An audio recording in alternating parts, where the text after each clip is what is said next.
Measles outbreak alarming. 36 children died so far. Vaccine to arrive soon. Police killing issue settled in the battlefield, Home Minister tells Parliament. Government announces reward for information on fuel hoarding. Prime Minister urges athletes not to get involved in politics.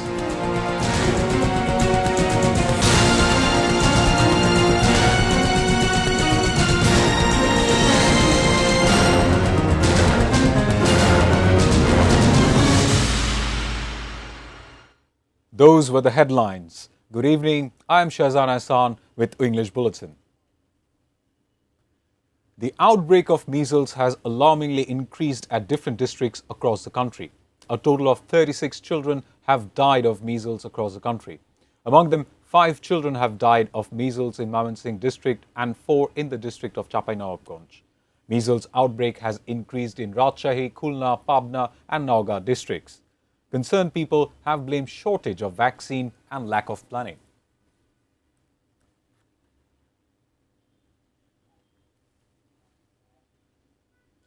Vaccine of measles and other diseases will arrive in the country in the first week of April through the UNICEF.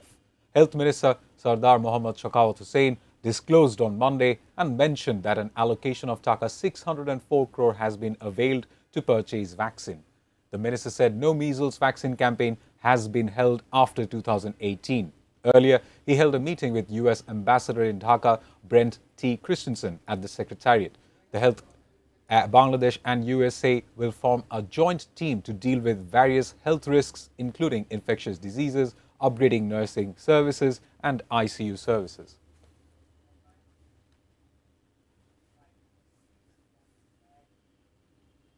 Home Minister Salahuddin Ahmed said the police killing issue was settled in the battlefield. He made the comment in question-answer session in the Parliament on Monday. The Home Minister stated this in reply to a question regarding the police killing during the mass uprising of 2024.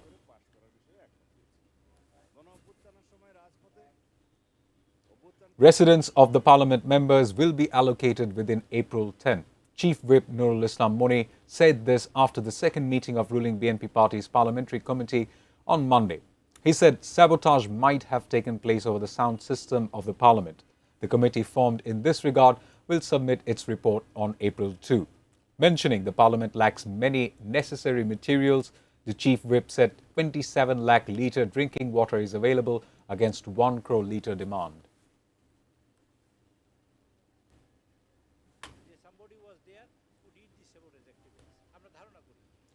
Myanmar has so far recognized 250,000 Rohingyas as their former residents who have taken refuge in Bangladesh. Prime Minister Dr. Khalilur Rahman revealed this to the Parliament in a written reply to a question. He said information of total 8,29,036 Rohingya has been sent to Myanmar from Bangladesh in 6 phases. Of these, Naypyidaw has identified 2,53,964 people as previously living in Myanmar. State Minister for Foreign Affairs, Shama Obaid Islam, answered the question on behalf of the Foreign Minister, presently staying abroad. The government has announced a maximum reward of Taka 1 lakh for accurate information about illegal storage and smuggling of fuel oil. Minister for Power, Energy and Mineral Resources revealed this in a press release. The notification said that the identity of the informant will be kept confidential. The concerned DC will reward the informant. The notification also said due to the ongoing situation in the Middle East, there has been instability in the supply and market management of fuel oil in the world market.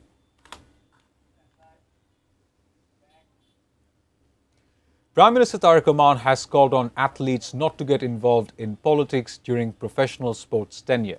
He made the call at the inaugural of the Sports Card and Allowance Distribution Program. The program, sportspersons are being brought under a salary structure for the first time in the country's history. It was a new morning at Shapla Hall of Prime Minister's Office for Sports Arena of Bangladesh. Prime Minister Tariq Rahman launched the Sports Card and Allowance program. Later, he handed over sports card to 129 athletes. He said sports is no longer just a matter of hobby, entertainment, or physical exercise. It is now recognized as a profession worldwide. The Prime Minister announced that nationwide Notunkuri Sports will be launched from Sylhet on April 30 to hunt sports talent. 30 April Sylhet থেকে আমরা শুরু করতে যাচ্ছি নতুন করে sports. LGRD and Cooperatives Minister Mirza Fakhrul Islam Alamgir was present at the function as the guest of honor.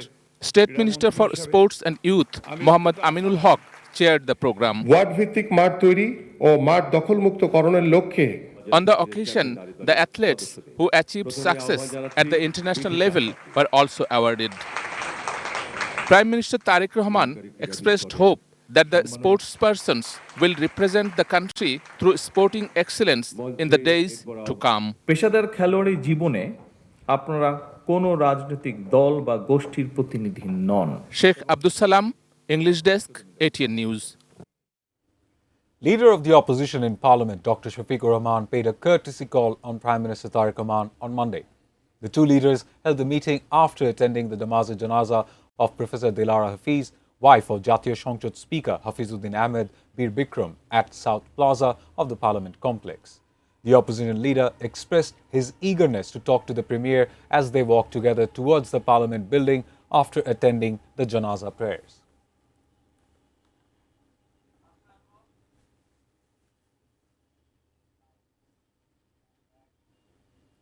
Now, a short break. We'll be back soon with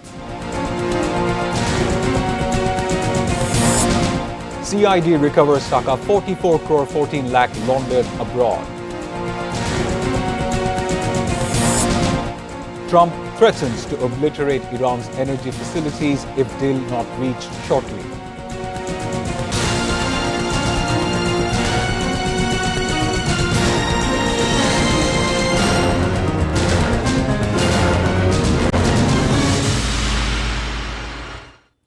You're watching ATN News. This is English Bulletin.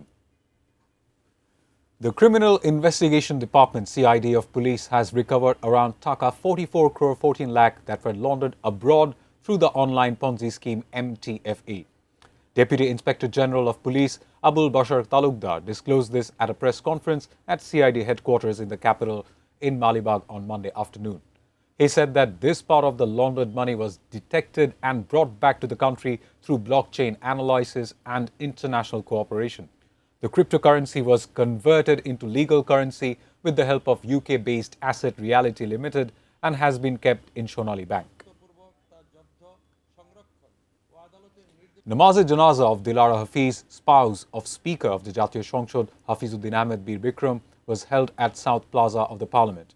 Prime Minister Tariq Rahman, leader of the opposition among others, attended the Janaza on Monday. Following the Janaza, representatives on behalf of the President placed wreath at the coffin. Later, Dilara Hafiz was laid to eternal rest at the Bonani military graveyard after the second Janaza. She died in Singapore on March 28 while ongoing treatment.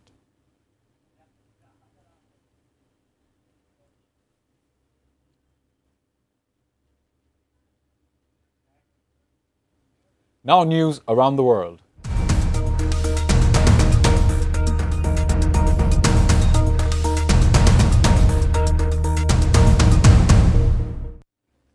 US could take the oil in Iran and possibly seize its major fuel hub of Karg Island.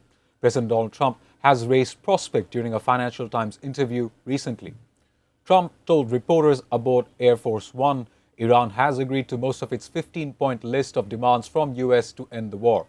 Indirect talks between US-Iran via Pakistan emissaries were progressing well and a peace deal could be reached fairly quickly. He added Iran has given oil to US will be shipped Tuesday to prove they are serious. Meanwhile, oil prices rises to over $115 and there's another warning: food prices will rise as fertilizer gets harder to export. A tanker loaded with Russian fuel is set to arrive in Cuba as US considers lifting the blockade of the island to let it pass. Media reported today, citing unnamed sources in the know from Washington, a Russian government-owned tanker, Anatoly Kolodkin, entered Cuba's exclusive economic zone.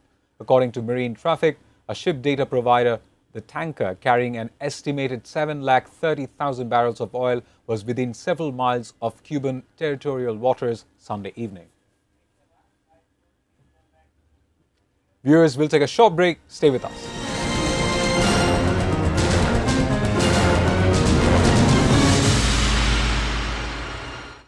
Welcome back. You're watching English Bulletin. And now, sports news.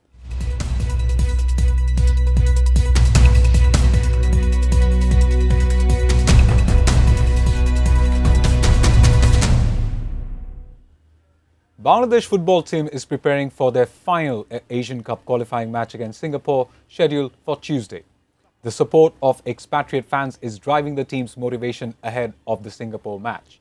Though Bangladesh is 78 places behind Vietnam in the FIFA rankings, however, under guidance of Javier Cabrera, the team is determined to bounce back from their 3-0 defeat to Vietnam in Hanoi.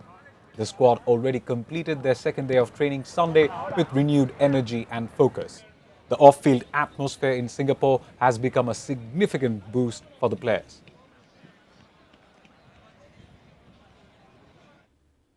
Before ending the bulletin, the top stories once again.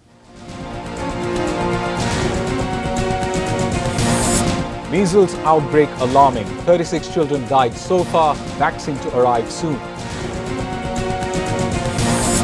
Police killing issues settled in the battlefield, Home Minister tells Parliament. Government announces reward for information on fuel hoarding. Prime Minister urges athletes not to get involved in politics. CID recovers Taka 44 crore 14 lakh laundered abroad. And Trump threatens to obliterate Iran's energy facilities if deal not reached shortly. That's all from the newsroom for the moment. Thank you for being with us.